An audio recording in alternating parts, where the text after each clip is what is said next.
warra lubbuu isaanii kennan isaanii warra barabaraan jiraatu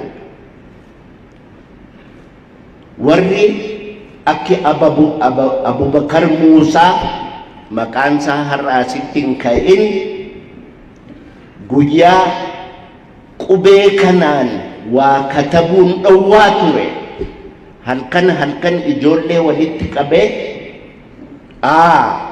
ammayya amuumaa ajjeese abbaan addeessaa aduudha addooyyeettoo duu odeesse bakkaafaaf bakakkoof bofu boraatii bofaa barbaadu bareeda birraa baranaa badduus badeensi barbaada caalaa caamaatiif mucaa caamaa sana kan utuu mucucaanne cehee cuncuna coree miicee cuunfee micciiree coqorsa caffee caamaa isin cufti callisaa caqasaa jechaa ijoollee barsiisaa ture. Abubakar Muusaa leenca ituu humbannaa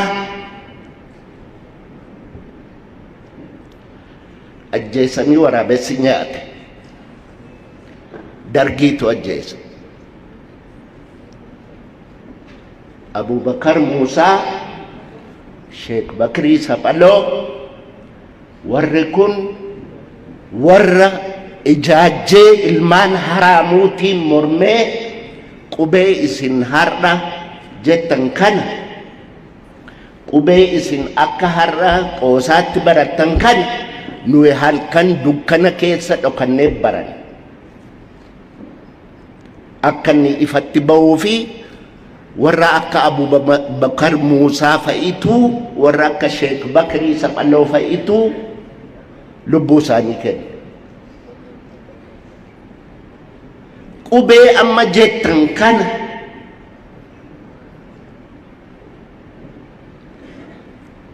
Dr. Hayilee Fidaa ammayyuu Waaqayyo lubbuu isaa lafa qabbanaa haa kaa'u. Hayilee Fidaatu qubee kana fidala isaa akkamitti katabu isa jedhu kitaaba hirmaata dubbii afaan Oromoo jedhu baasee ittiin katabamuun calqabame. Sana dura immoo abbaan gammachiisfaa Oneesimoos Nasiib fidala Habashaatiini jechaan fidala Saabaatiini katabaat turan. So afaanni Oromoo aadaan Oromoo bu'aa baay'ee keessa darbee as ga'e. Bara Haile Sillaaseetiif bara dargii namni katabbii afaan Oromoo wajjin qabame hin du'a. Daaluu Baqulee Saamunaan akka Qaabatoo ilmaan Arsii waggaa 3 qubee afaan Oromoo wajjin qabamtan jedhanii kofalee irraa qabanii gobbatti waggaa 3 hidhaman. Qubee afaan Oromoo wajjin qabamtanii duwwaadhaaf. Daaluu Baqulee har'a lubbuun jira.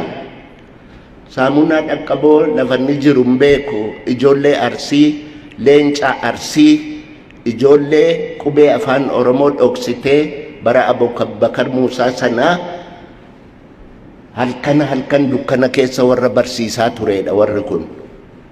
Warra akka Phexros Jaarraa, warra akka Ashannaa fi Waddeessoo, warra Waddeessoo Jaarraa, leenci ilmaan Arsii, warri Utaawayyuu wal'aansootti hin qabee